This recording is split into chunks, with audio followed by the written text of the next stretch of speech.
Hello दोस्तों, स्वागत है आपका एक बार फिर से अपने यूट्यूब चैनल पर जिसका नाम है ट्रायम्फ एकेडमी। इस बार हम हाजिर हुए हैं आप लोगों के पास एक नई वीडियो लेकर, जिसमें हम करेंगे कट ऑफ एनालिसिस। किसका एक्सपेक्टेड कट ऑफ बताएंगे हम आपको टीजीटी सोशल साइंस फीमेल के लिए। तो सबसे पहले तो फ्रेंड्स, अगर आपने इस चैनल को अभी तक सब्सक्राइब नहीं किया है तो सबसे पहले प्लीज़ सब्सक्राइब कीजिए, ताकि आपको ऐसे ही हर वीडियो का अपडेट मिलते रहे और आप सारी हमारी ये वीडियोस देख पाएँ। बहुत मेहनत करके हम लोग एक अच्छा एनालिसिस करते हैं पहले, और फिर ही आपको एक्सपेक्टेड कट ऑफ बताते हैं। यहाँ हम तुक्के नहीं लगा रहे हैं हवा में, अपनी तरफ से हम पूरी मेहनत कर रहे हैं। तो हम स्टार्ट करते हैं इसको। अगर आपने हमारा चैनल सब्सक्राइब कर लिया है तो अब आगे वीडियो देखते हैं। तो सबसे पहले हम देखते हैं 2018 का जो पेपर आया था यहाँ पे हमारे पास सोशल साइंस के लिए। तो 2018 के पेपर में पेपर वन जो था वो काफ़ी इजी था। इजी कहने का मतलब है मेरा, देखिए, मैथ्स और रीजनिंग की बात मैं यहाँ नहीं कर रहा हूँ, क्योंकि मैथ्स और रीजनिंग ऐसा सब्जेक्ट्स हैं जिन स्टूडेंट्स के अच्छे होते हैं, उन्हें अगर वो थोड़ी सी हार्ड भी आई होती है तो भी वो उसे कर लेते हैं। तो वो इसे ईजी प्लस लेंदी बोल देते हैं कि ईजी थी बट लेंदी थी। और जिनको नहीं आती होती है उन्हें अगर आप इजी भी देंगे तो उन्हें वो भी थोड़ी बहुत हार्ड लगेगी। तो इसीलिए इनको छोड़ दीजिए। पर अगर बाकी सब्जेक्ट्स हम देखते हैं, हिंदी देख लेते हैं, इंग्लिश देख लेते हैं और हमारी जीके देख लेते हैं, तो जनरल अवेयरनेस देख लेते हैं, तो ये सब काफ़ी इजी थे। यानी अगर आप एक बार क्वेश्चन पढ़ेंगे उसके बाद आप 1 2 3 4 चारों ऑप्शन देखते हैं तो देखकर ही सिंपली पता लग रहा था कि हाँ, इसका आंसर बी है, इसका आंसर सी है। और मैथ्स और रीजनिंग भी इतनी डिफ़िकल्ट नहीं थी।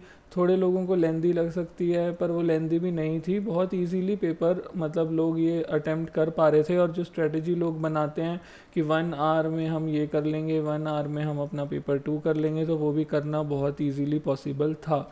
ठीक है। तो इसके बाद हम आते हैं पेपर 2 पर। तो पिछली बार का जो पेपर 2 था उसे हम मॉडरेट या फिर हार्ड भी कह सकते हैं, क्योंकि बहुत सारे हमारे पास अनएक्सपेक्टेड क्वेश्चंस वहाँ पे हमें देखने को मिल रहे थे। अनएक्सपेक्टेड क्वेश्चंस यानी जैसे हम जब सोशल साइंस के लिए प्रिपेयर करते हैं तो हम हमेशा ये सोच के जाते हैं कि भाई 60% तो कम से कम, या 70% जो है हमारा, वो हमारे सब्जेक्ट्स ज्योग्राफी, पॉलिटी या फिर हमारी हिस्ट्री और थोड़ा बहुत इको, ये सब मतलब 12th तक के जो हमारे सब्जेक्ट हैं इस सब में से आता है। फिर कुछ मान लो ग्रेजुएशन लेवल का आ गया या थोड़ा चेंज होकर आ गया। तो ये एक नॉर्मल स्ट्रेटजी होती है जो हर कोई बनाता है सोशल साइंस के पेपर के लिए। पर पिछली बार हमें बहुत अनएक्सपेक्टेड क्वेश्चंस देखने को मिले थे अनएक्सपेक्टेड टॉपिक्स से। जैसे कि पिछली बार हमें बिजनेस स्टडीज़ के क्वेश्चंस भी यहाँ पे देखने को मिले, इकोनॉमिक्स के अच्छे खासे क्वेश्चंस हमें देखने को मिले, जिसके लिए स्टूडेंट्स जो थे वो प्रिपेयर्ड नहीं थे। उनको आइडिया नहीं था कि इस तरीके के क्वेश्चंस आ सकते हैं। तो पिछली बार का पेपर कुछ लोगों के लिए तो बहुत ही अनएक्सपेक्टेड था, और बिल्कुल मतलब हम कह सकते हैं कि हम इसे थोड़ा टफ़ कैटेगरी में डाल सकते हैं। टफ़ यानी हो सकता है ये क्वेश्चंस भी इजी रहे हों, जिसे आते हों वो लोग कर भी दिए हों। पर बात क्या हो रही है कि बहुत सारे लोगों को पता ही नहीं था कि ये चीज़ आ सकती है। और जब आप किसी चीज़ के लिए प्रिपेयर्ड नहीं होते हो तो वहाँ इजी चीज़ भी आपके लिए थोड़ी मॉडरेट या फिर आपके लिए थोड़ी सी टफ हो जाती है। ठीक है। तो पेपर 1 वॉज वेरी इजी, हम कह सकते हैं इजी, एंड पेपर 2 मॉडरेट या फिर हम इसे हार्ड भी कह सकते हैं। फिर इसके बाद हम आते हैं इस साल वाले पेपर पे।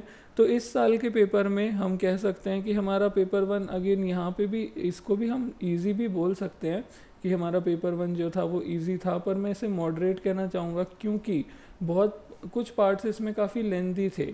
जैसे ज़्यादातर पेपर्स में अगर आप देखेंगे ना, तो जो पैसेज दिए हुए थे, जो पैसेज हमें दिए हुए थे, पैसेज बहुत लेंदी थे। पढ़ना, पूरा पैसेज को इतने देर लगा के पढ़ना, और फिर उसके बाद उसके ऑप्शंस बल्कि इजी थे मैंने देखा कुछ पेपर्स में। पर क्या था ना, पैसेज बहुत लेंदी थे, कई बार लोग पढ़ते ही नहीं हैं ये सोच के कि यार टाइम जा रहा है इसमें। टाइम मैनेज करना इन पेपर्स के लिए बहुत ही ज़्यादा हमारे लिए इम्पॉर्टेंट होता है। फिर अगर हम बात करते हैं, पैसेज भी छोड़ दीजिए, जो हमारे पास थी यहाँ पे इस बार की मैथ्स और इस बार की रीजनिंग, इन दोनों में भी बहुत ही ज़्यादा टाइम लग रहा था। ये दोनों भी हमारी लेंदी थी। यानी अगर आप ट्राई करते हो कि यार पता नहीं पेपर 2 तो क्या आएगा, तो हम लोग सोचते हैं कि चलो पेपर 1 से ही अपना अच्छा खासा स्कोर ले लेते हैं। तो लोग सोचते हैं मैथ्स कंप्लीट कर ली या रीजनिंग कर ली, हिंदी, ये सब, तो इन सब में हम अपना बेस्ट अटेम्प्ट्स दें। तो मैथ्स और रीजनिंग के लिए अगर आप प्रिपेयर्ड भी थे और आपको सब अच्छे से आता भी था तो भी ये लेंदी होने के कारण बहुत टाइम कंज्यूमिंग थी। तो पेपर 1 2018 के कंपैरिजन में हम कह सकते हैं कि इसका जो लेवल है वो इंक्रीज़ हुआ है। पर जब हम बात करते हैं पेपर 2 की, एकदम इजी तो हम नहीं कहेंगे, क्योंकि हालांकि क्वेश्चंस जो थे वो ज़्यादातर जो आपके अपने सब्जेक्ट्स हैं, ज्योग्राफी हो गया, पॉलिटी हो गया, हिस्ट्री हो गया, इस बार इनसे काफ़ी क्वेश्चंस 12th तक की एनसीईआरटी बेस्ड आपको बहुत क्वेश्चंस यहाँ पे देखने मिले हैं। 12th की एनसीईआरटी बेस्ड क्वेश्चंस आपको बहुत मिले हैं, तो काफ़ी क्वेश्चंस आपकी बुक से ही थे। अगर आपने पढ़ा है तो आप काफ़ी क्वेश्चंस करके यहाँ पे आ पाए होंगे।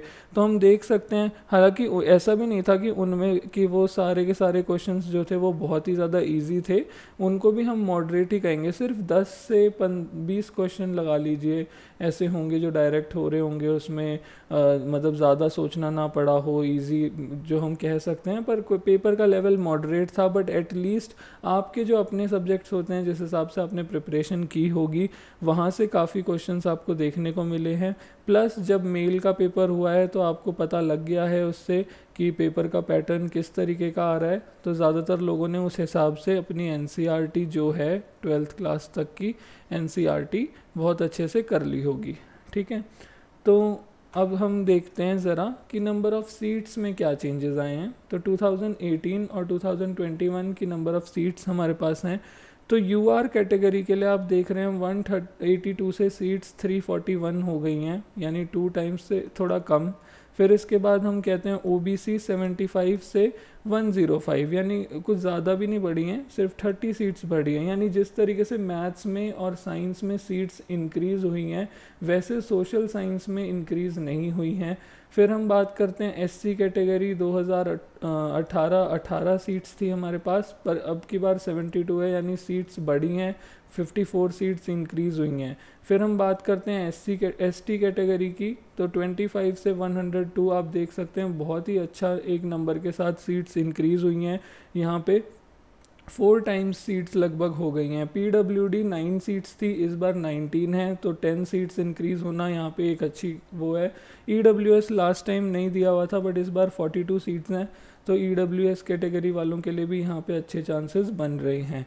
तो आप देख रहे हैं सीट्स किस तरीके से बढ़ रही है। अब हम देख लेते हैं ज़रा कट ऑफ। तो कट ऑफ देखते हैं, लास्ट ईयर जनरल कैटेगरी की कट ऑफ थी 97.69, ओबीसी 88.19, एससी 89.13, एसटी 73.95, ओएच यानी जो हमारे पास पीडब्ल्यूडी वाले कैंडिडेट्स हैं 75 71, तो हम कह सकते हैं 72 75 इनकी कट ऑफ गई थी। ई डॉसियर के लिए कट ऑफ है ये, फाइनल कट ऑफ इससे कुछ मार्क्स बढ़कर ही गई थी।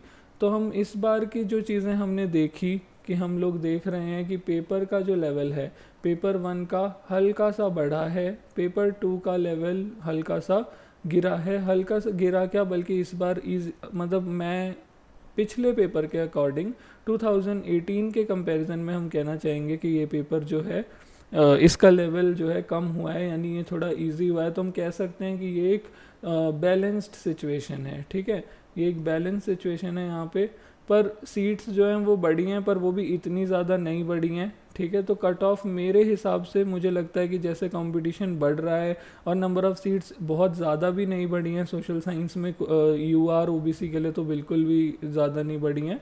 तो हम कह सकते हैं कि यहाँ पे जो सिचुएशन है वो क्या है कि कट ऑफ आपकी या तो मतलब बराबर रह सकती है, पर उससे ऊपर जाने के चांसेस काफ़ी हैं।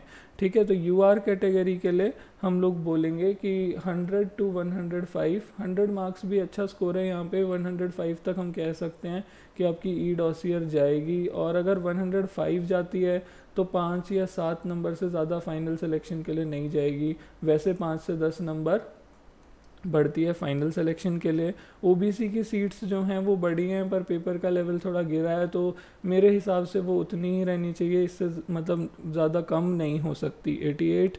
फिर हम एससी पे आते हैं, तो एससी की सीट्स हमारे पास काफ़ी बड़ी हैं, पर पेपर का लेवल अगेन हम कह सकते हैं कि कम हुआ है, तो उस वजह से इसकी कट ऑफ जो है वो 4-5 नंबर वैसे गिर सकती है। ठीक है, तो 86 हमने लिया है क्योंकि मुझे लग रहा था 84 प्लस हो सकती है। 86 हमने यहाँ पे ई डॉसियर के लिए लिया है। एससी कैटेगरी की सीट्स काफ़ी बड़ी हैं, पर कट ऑफ आप देख सकते हैं ऑलरेडी कमी थी। 35 तो आपको क्वालिफिकेशन के लिए ही चाहिए होता है, 70 मार्क्स तो वैसे ही चाहिए। तो 71 वाले का भी मेरे हिसाब से इस बार ई डॉसियर क्लियर हो जाएगा क्योंकि सीट्स काफ़ी बड़ी हैं।